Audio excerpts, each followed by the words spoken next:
Okay, folks, in this very high-tech recording, we're going to take a look at who is Biff Loman and what role does he play in Death of a Salesman. And the first thing that we need to consider is, what do we know about Biffo and how do we know that? Well, we have the father's memories and we have the father's dialogue and we have Biff's dialogue as well. Let's begin with Willy's memories because they fill us in on a lot of the backstory of Biff. Willy seems to fixate on the point where the Loman family are happy. Well, that's a normal thing to fixate on, the family are happy, and it looks like the star is rising, or at least Biff's star is rising. So in Willy's memories, there are numerous incidents of him coming back from being a travelling salesman and the boys dashing to greet him, the boys following his orders. Biff seems to be a leader of the group of boys that he's in, and it looks like the girls also enjoy Biff's company. So it looks like he is destined for a successful life. There's also this potential academic scholarship that he can get through his athletic ability, and Willy really focuses on the Ebbets Field moment where Biff is going out there to score a touchdown for his dad. He appears like a young Adonis. It appears that everything is going to go fantastic for Biff, and then the world collapses.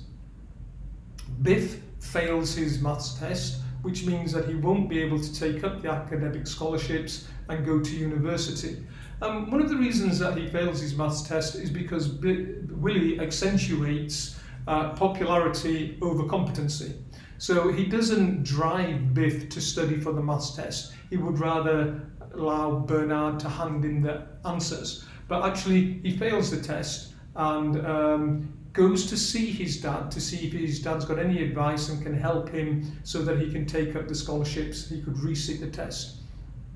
En route, he realises, or when he gets to his dad, he realises that his dad's having an affair, and that fractures their relationship, as it would.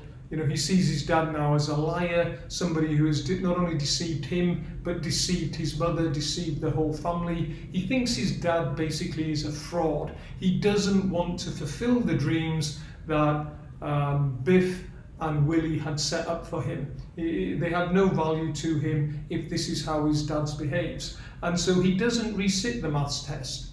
Instead, what we find out is he has a few roles in companies that he loses either because he doesn't feel that he's been promoted quickly enough or because he steals things. And then we get Willy's view of Biff's life as a drifter, where Willy seems to think he's just moving from ranch to ranch, not really accomplishing anything.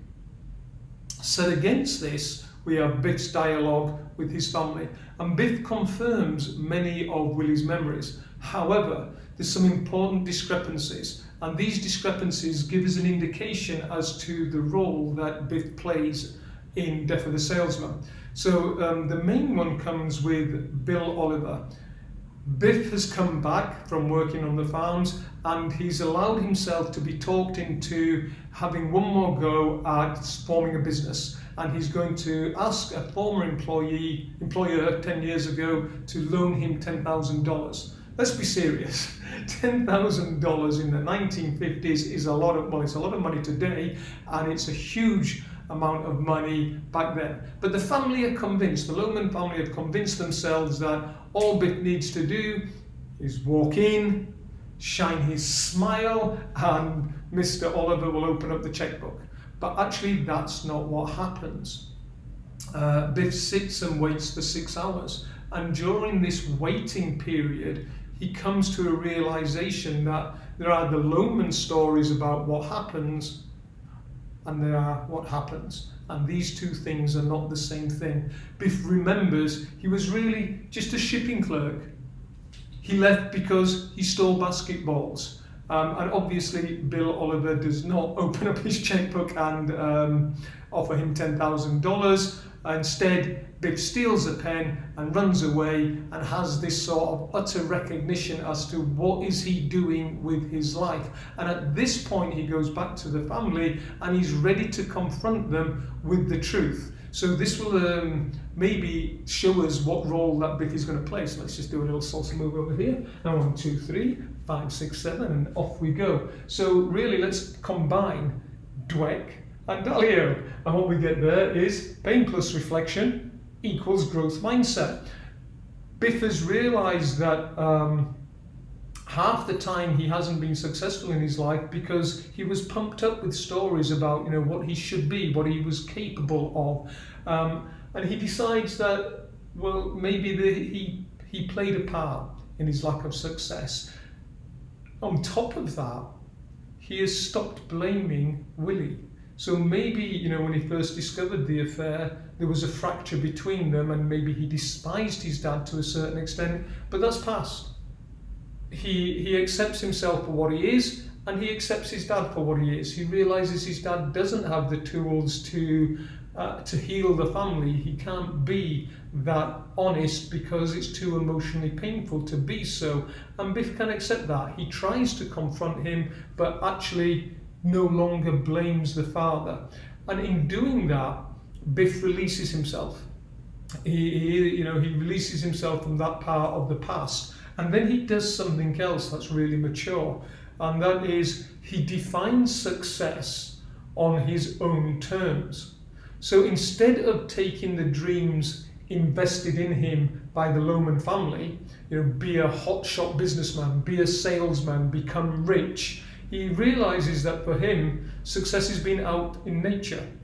He realizes he feels joy watching the young foals being born. He realizes that's where he belongs. And if the price of that happiness, that joy, that success means it's not going to be financially rewarding, so be it. He accepts that. And that's an incredibly mature attitude. You know, he gives up on or he releases, let's call it that, on the dreams that have been invested in him, and he accepts his own version, his own model of success. So in a way, who is Biff Loman? Well, he's the antidote to Willy's attitudes. Willy can't seem to grow, can't seem to accept the truth, won't look reality squarely in the eyes, whereas Biff does. You could say that Willy is a fixed mindset and Biff has, to an extent, a growth mindset. And you can see this all the time. To an extent, we are all Biff Loman and we are all Willy Loman. You know, the number of times that I watch students make the same mistake over and over and over again, regardless as to how many times I suggest to them they might try something different. Well, that's the Willy Loman in them coming out. And do we live out the dreams that other people put into us? Well, maybe that's part of the Willy Loman attitude. But we're also Biff Loman. We're capable of growing, we're capable of reflecting on what we've done and sort of taking the feedback and moving on from that feedback. So there we go. I hope that was helpful to you.